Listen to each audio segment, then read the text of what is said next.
Well, good morning to everybody here at the factory. If you are new to Riverwood, my name is Todd, lead pastor here. And good morning to everybody joining us online, wherever you are. We are so thrilled that we get to have this teaching time and this time to spend together in the Word. Hey, before we get into the teaching today, I just want to remind you, because this is new for some of you, but November for us is about launching 30 new life groups. And so we've got this table experience that's going to be happening.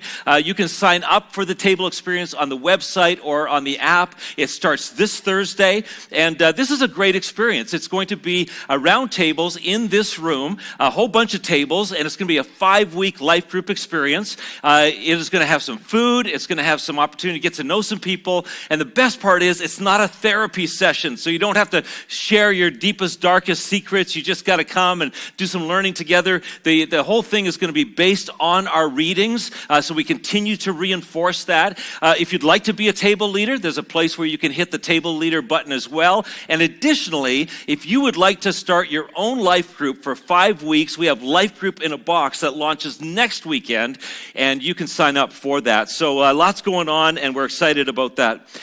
So I've got a question for you. The question is this: what is the most important number? Now, I was thinking about this week, and I thought, maybe it's 1. And I thought, no, I don't think it's 1. I don't think it's 10. I don't think it's 1,000,000.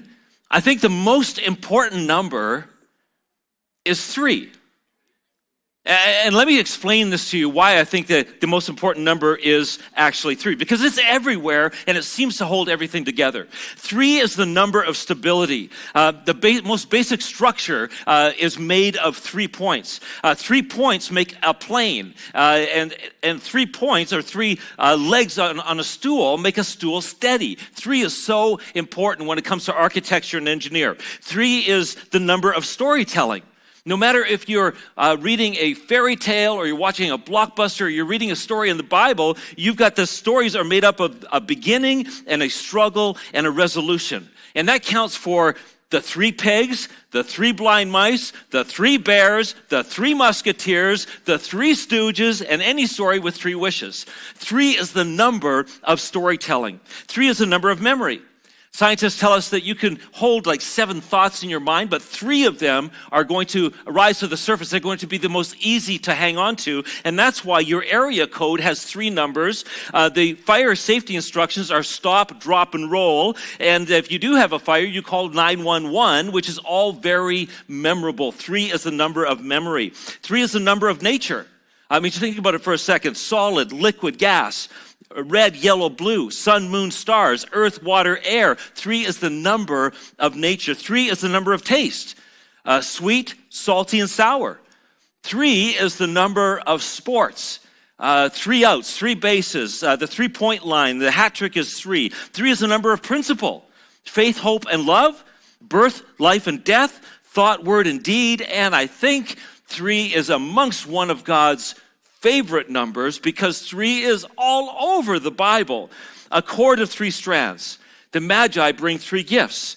Satan tempted Jesus 3 times. Jonah was in the whale 3 nights. Peter denied Jesus 3 times. Jesus' ministry lasted 3 years. Jesus prayed 3 times before he was betrayed. There was 3 crosses. He was dead for 3 days. He had victory over 3 things: sin, death, and the devil. And of course, there is the 3 in 1, Father, Son, and Holy Spirit. So, our service today is brought to you by the number 3, and particularly in how it relates to what we read this past week. Now, if you are just joining us, we are just 2 weeks into a study that's going to last us 30 weeks. We're on a very ambitious venture to read through the entire New Testament, all 260 chapters, together as a church.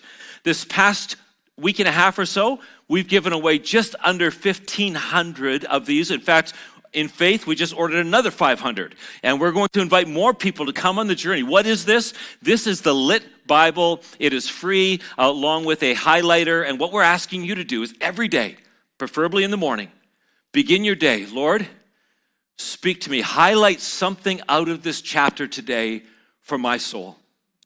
I did this again this morning. Without fail, the Lord shows me something out of a chapter and I highlight it. And now what I'm doing is I'm highlighting it and then I'm going back in my prayer journal and going, why did I highlight that? This is very interesting. Why did you have me highlight that? And I tell you, it's just creating some intimacy. It's great. So if you do not have one of these, we're almost out. We might be out at the different sites, but in the next couple of weeks we'll have more. Check with the Welcome Center at the back of the auditorium and get your free highlighter and Bible and join us. The reading schedule is on the inside, and we would love for you to join along. So last weekend, we started with Matthew chapter 1 to 7, and we did a linguistic forensic investigation, and we found repetitive words. Do you remember what they were? The repetitive words were kingdom and father and heaven. And we spent our time looking at what the message was. And there's some powerful messages that came through those chapters. Well, this week, as we were reading together, Matthew chapter 8 to 14, I wasn't so taken with the repetitive words as the writing technique that Matthew employs called triads. Matthew employs something called triads. Now, I'm going to warn you right off the bat that what we're about to do here is going to be a little bit Bible college class. Okay, so there's going to be some structure, there's going to be information, there's going to be some drier stuff, okay? But sort of like when you're driving through a parking lot, you know, when you're kind of going through a parking lot and then you come to a speed bump and you slow down for the speed bump. And then you speed up again and then you slow down for this. That's what we're going to do today. We're going to kind of race along a little bit. We're going to go fast, and then we're going to slow down for some speed bumps. Now, I hope you brought your Bible. I hope every week you bring your Bible and a pen. Because as the highlighter is for every day, Lord, what are you highlighting in my life during that day? What I want you to be doing in our services is having a pen, because the Lord is going to give you a word. There's going to be a point. There's going to be something that strikes your heart. There's going to be something you see that you want to circle. You're going to star. You're going to underline. You're going to write some notes in the margins. We encourage you to do that. This is your notebook as well. So make sure that you are bringing it. Okay, so let's get back to the triads. What are the triads and what do they do? Well, the triads are particularly found in Matthew chapter 8 to 10. And the triads are thematic amplifiers.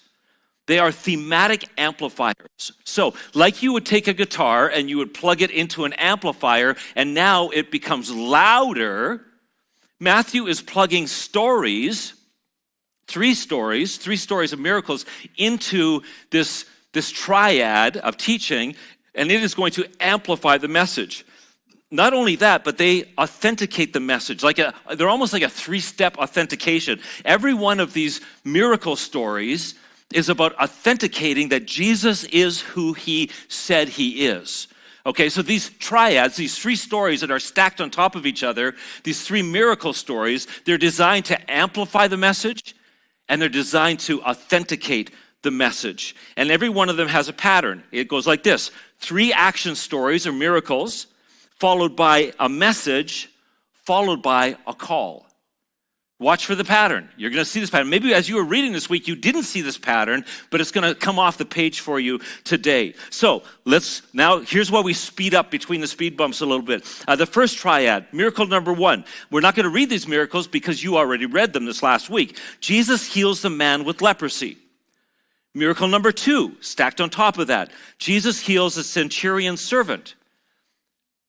Miracle number 3, stacked on top of that. Jesus heals Peter's mother-in-law and a demon-possessed person. Okay, so that's what Jesus did. Jesus heals these different people, but what's the message that God is sending through this? What's being amplified through these stories? It's this: God's mercy breaks barriers. God's mercy breaks barriers. Let's take a look at this really quick. Miracle number 1, the man with leprosy was untouchable. He was physically sick. He was socially rejected. He was spiritually labeled unclean. Nobody would go near a person with leprosy. And what does Jesus do? He goes near this person, he touches this person, and he heals this person. Jesus was breaking the religious boundaries. He was breaking through boundaries. Miracle number 2, the centurion and the servant. A centurion is an enemy of the Jews. They were the Roman occupying force in Israel. Everybody hated the Romans. They were tyrants. They were people who were oppressing. They were oppressors. They were adversaries. Nobody wanted anything to do with the centurions. What does Jesus do? He comes near, he touches, he heals. He's changing these people's lives. He breaks the social boundaries. Miracle number 3, a mother-in-law. Also, let's note that she is a woman and the demon-possessed people, they do not have the same status.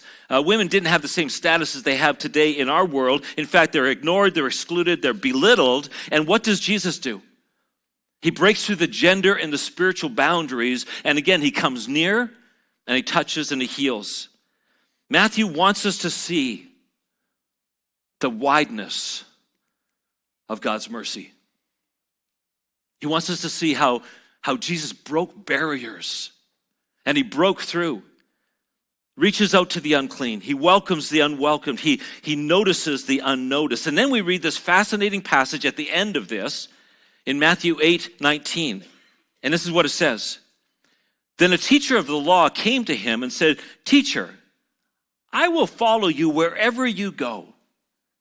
And Jesus replied, "Foxes have dens and birds have nests, but the Son of Man has no place to lay his head." Another disciple said to him, "Lord, first let me go and bury my father." But Jesus told him, "Follow me. Let the dead bury their own dead." Now, what in the world does any of that have to do with the triads? Why did Matthew include this passage after those 3 stories? What is all this about foxes and dens and birds and nests and disciples burying their fathers? Well, it's simply this.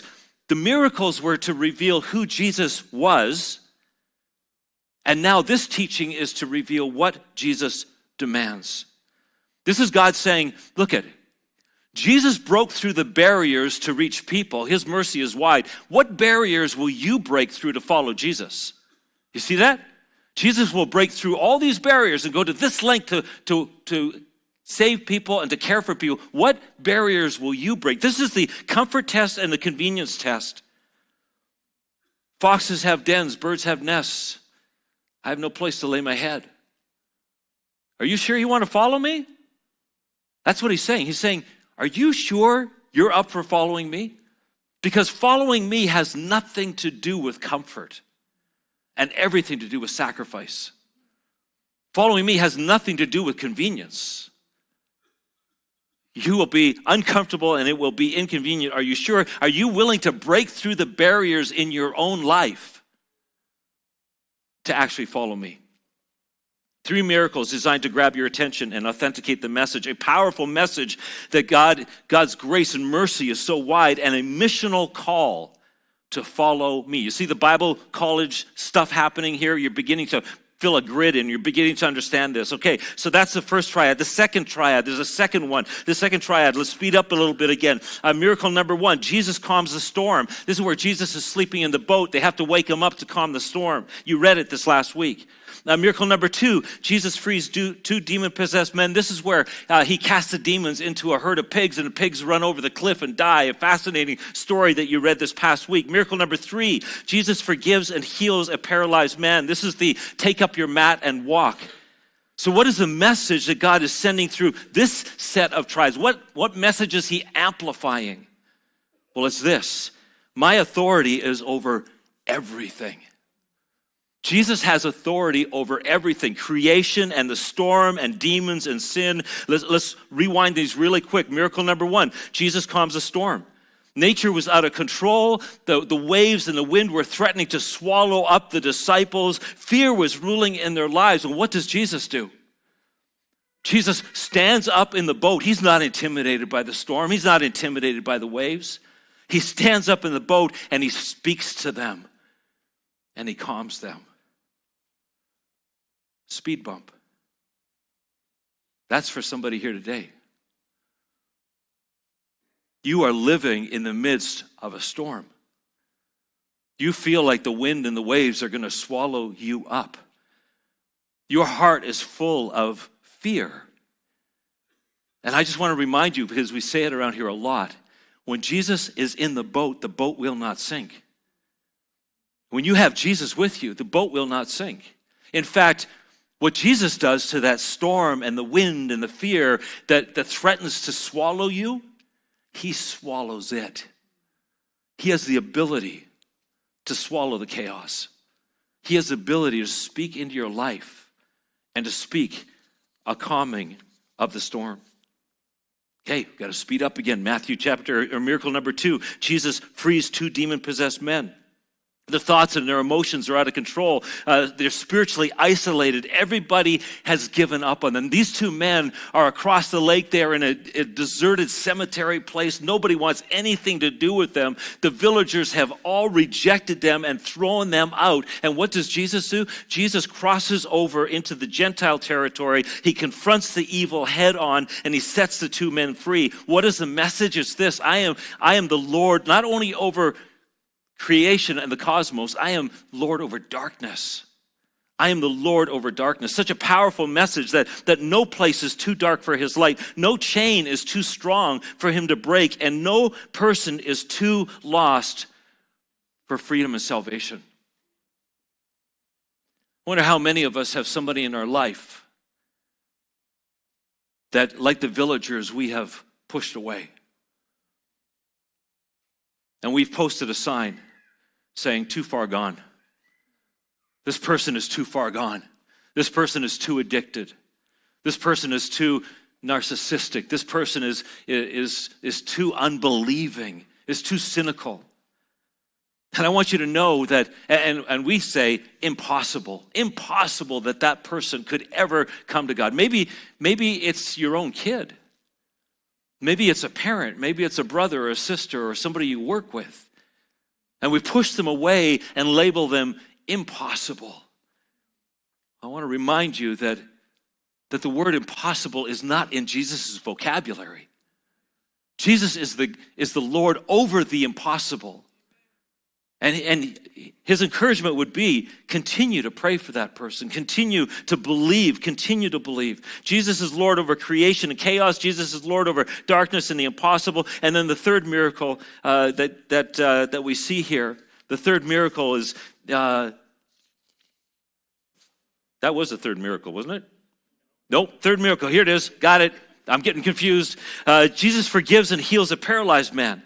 This is where the friends bring him, and Jesus says, "Take up your mat and walk." What does Jesus do?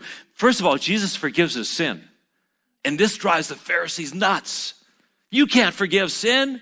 It's one thing to heal somebody, but you can't forgive sin. And Jesus is Lord over sin and spiritual bondage. And what follows these 3 miracles, these 3 amplifiers, is Matthew tells the story of how Jesus called him.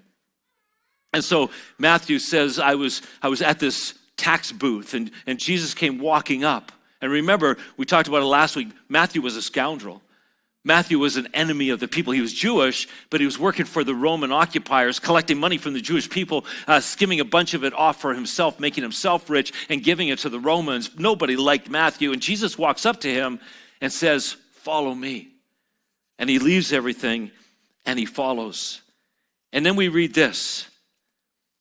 We read this verse. It says this: on hearing this, Jesus said, "It is not the healthy who need a doctor, but the sick. But go and learn what this means. I desire mercy, not sacrifice. For I have come to," and if you're circling anything in your Bible, "I have come to call the righteous." I've come to call not the righteous, but the sinners. I didn't come to call those who have life altogether. I came to call those who are in need. It's interesting. Jesus says that's his mission. But many times we over-spiritualize this idea of God's call. Have you received a call from God? Wow, what is a calling? What does it look like? What does it sound like to have a call from God? And yet Jesus says that's what I came to do. I came to call people. And I want to encourage you not to over-spiritualize this idea of call, because it's no different than when you get a call on your cell phone. When somebody's calling you on your cell phone, they're trying to get your attention. When somebody's calling you on their cell phone, they have something that they want to say to you. They're trying to get a hold of you. When God calls, and this is what Jesus does, he came to call not those who have it all together, but those who need him. He's trying to get your attention. He has something he would like to say to you. However, most often the issue is not so much with whether God's calling or not, but what we do with the call. I'm afraid that far too many of us, even believers, we get a call from God and we treat him a little like a telemarketer. Decline. Text, sorry, not available right now. Or we just hit this little button and we turn it off and we go on with our lives. How many of us do this? How many of us decline the call of God in our lives? But when Jesus calls, he's not just trying to get something from you. He wants to give something to you. That's why he's calling. I mean, this is what he does. When God calls, he wants to, there may be times when he asks you to do something, but the motive is always to give something to you. Most times it's because he wants to give you something, and Jesus loves to give things. There are storehouses in heaven full of purpose and direction and peace. Crates and crates and crates of peace that he would love to deliver into your life. He loves to answer tough questions. He loves to sort out difficult situations. He loves to walk with you. But you have to answer the call. The message in the first triad was God breaks barriers to get to people. So be willing to break through your own barriers of comfort and convenience to follow him. The message in the second triad was that God's authority is over everything. Creation, darkness, sin, the impossible, everything. So you can trust him. And as you might expect, there's a third triad. The third triad, miracle number 1, was God raised a girl from the dead. Miracle number 2 was that Jesus healed a bleeding woman. Miracle number 3 was that Jesus heals a blind and mute. And he was declaring, my power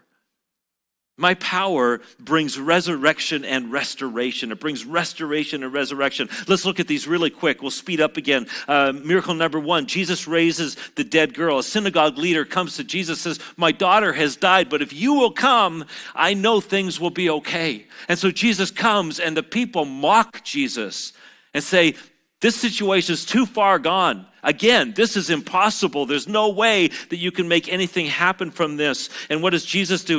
He clears the room. He takes the girl by the hand and she raises. And the message is that Jesus is Lord over death itself. When everybody else saw an ending, Jesus just saw a beginning. When everybody else saw the end of the book, Jesus was beginning to write a new chapter. Oh, we need to slow down for a second because this is for somebody as well. You're looking at your life and you're planning a funeral for your future. And Jesus is saying, no, I want you to be planning a launch party for what's next because I got something next for you. You think it's the end. You think all hope is gone. You think there's nothing after this. And I'm here to tell you that I am the God of what's next. And I have something else for you. So you can cancel that funeral for your future because I got good things in store. I am the God who resurrects things. I'm the God who restores. This is not the end of the story. Jesus heals a bleeding woman. He's on his way to heal the little girl, and this woman slips through the crowd, and she's been bleeding for 12 years. 12 years of carrying this problem, and she knows that she is ceremonially unclean. She's not allowed to touch people, but she forgets about all protocol, and she says, if I can just touch the hem of his garment. And so she does, and immediately she's healed. And the message is that Jesus restores what life and decades have drained. You just have to reach out in faith. He loves to restore. Miracle number 3, Jesus heals the blind and the mute. 2 men follow Jesus and they cry out, Son of David, have mercy on us. And Jesus asks the question he asked so many, do you believe that I'm able to do this? And they say, yes, we believe you're able to do this. And Jesus says, according to your faith, it will be done. And then a mute man comes and he's demon possessed, and Jesus drives out the demon and speaks to this man and sets this man free. And the message is that Jesus restores what is broken. And then we wrap up this section, this third triad, with this passage. It says this: Jesus went through all the towns and villages, teaching in the synagogues, proclaiming the good news of the kingdom and healing every disease and sickness. When he saw the crowds, he had compassion on them because they were harassed and helpless like sheep without a shepherd. Then he said to his disciples, "The harvest is plentiful, but the workers are few. Ask the Lord of the harvest, therefore, to send out workers into the harvest field." And there it is, the third call. The first call was follow me. Break through the barriers that you desire, comfort and convenience. Break through those to follow me. The second call was trust me. Break through the doubts that I have authority over everything, and you're thinking about the impossible, and I'm telling you, the impossibility is not even in my vocabulary. And the third call is not only follow and trust, but now join me. Break through your hesitation and your resistance to join me in this mission. See what I see. Feel what I feel, and do what I do. I am calling you. I am calling you. And this is why these miracles, these triads, they amplify this message. I'm calling you to follow. I'm calling you to trust. And more than that, I'm calling you to join me in this mission. You know, over the last couple of years, I've experienced a bit of a personal transformation, a bit of a radical transformation. If you've been around Riverwood for a while, you know that for decades, I've been all about taking discarded and abandoned boats and cars and motorbikes and houses and spending thousands of hours in restoring them and fixing them up. I just loved it. I loved it. And in the last couple of years, I discovered something that I love more. And now I can barely make it out to my garage to even clean it, let alone work on any of those projects, because I've discovered something that I'm so passionate about these days. And that is writing. I wake up at stupid hours early in the morning, been doing it for the last couple of years. Carolyn and I have been doing that. We wrote a book and we published it a couple of months ago. And every day I wake up and I'm writing a newsletter every week. I'm writing a blog every week. I write sermons every week. I mean, I love writing. I'm working on 2 or 3 other books right now because I'm so passionate about writing. I love it so much. And so this book that we wrote on marriage, one of the core coachings is to stay curious. And I thought the other day, or a couple of months ago, I thought, I should really practice what I preach. And so I should ask some really good questions of Carolyn, because that's what we teach in the book. And so I thought, what's a really good question? And so I got the courage up a couple of months ago, and I went to Carolyn and I said, honey, I'm just wondering, is there anything that I'm not doing in our marriage that you would love for me to do? Now, how many of you know that's a great question? I dare you to ask that question. It's a great question. Is there anything in our relationship that I'm not doing that you would like me to do?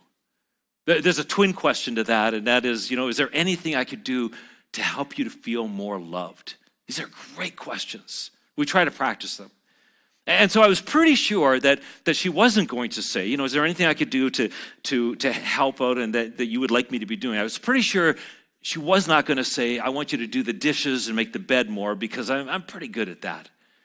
And I was pretty sure she wasn't going to say, I wish you were more invested in our finances and you were better at doing our budget and that sort of stuff, because I'm pretty good at that. So I was already trying to anticipate, what is she going to say? What is she going to say that I'm not doing that she would like me to do? I thought, well, maybe she's going to say, I'd love for you to ask me out on a date more often, because I'm not really great. I got to get better at asking her on a date. And I thought, well, maybe she's going to say, I wish you wouldn't complain so much, and I wish you were more content, because I'm not the easiest person to live with. And she could definitely say that. So I wasn't sure what she was going to say. So I went to her and I thought, I'm going to practice this, what we teach. And so I said, is there anything, in our marriage that I'm not doing that you would like me to do? And she said to me, she said, I know how much you love your writing. Like I see you up at stupid hours in the morning. And I don't doubt for a second that you pray. And I don't doubt for a second that you read the Bible and, you study the Bible for your sermons and for your blogs and for the things that you're writing and the books you're writing. I know that. But I don't see you taking personal time for just you and Jesus. I don't see you taking time just for you to read with the Word and to pray. And in that moment, I felt a vibration, and I looked down, God calling. I will confess to you that everything in me wanted to hit decline. Everything in me wanted to explain away, to use excuses, to deflect, to defend, to say, no, you know what, that's not true, and I'm a good pastor, and I'm a good Christian. And I decided in that moment, and I only had a split second, I decided to swallow my pride. And I said, you know what, you're right. I saw God calling, and I thought, I'm going to answer this call. And so the next morning I got up and I said, okay, this is it. Everything changes today. I told Carolyn, I said, every morning I'm going to start before I look at the emails, before I look at the Amazon dashboard, before I look at LinkedIn or anything, blog ideas, anything. I'm going to read the Word and I'm going to pray. Thank you for the reminder. Would you please hold me accountable? And so that morning, I started doing exactly that. And so the last couple of months have been great. But what I discovered was that God was not calling to get me to do something. He was calling to give me something.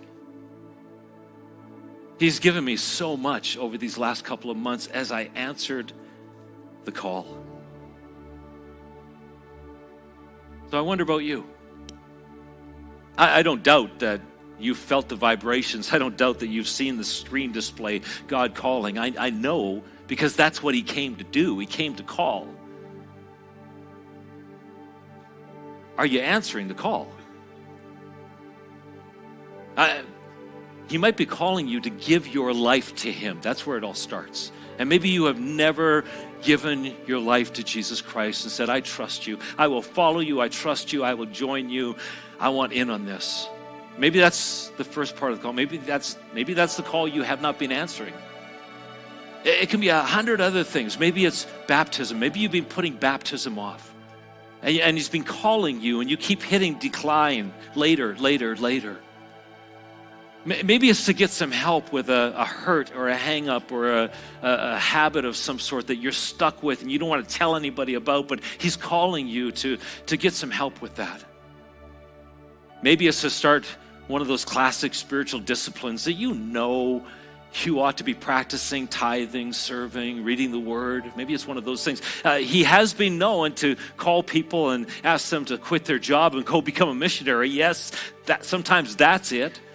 Or sometimes it's just, look, would you just be obedient? You know what I called you to do. Why don't you just hit answer and why don't you just be obedient? What I'm sure you're going to discover is that he's not primarily obsessed with getting you to do something. He wants to do something for you. That's why he's calling. He wants to give you something. The question isn't, is God calling? The question today is, when God calls you, do you answer? And will you answer?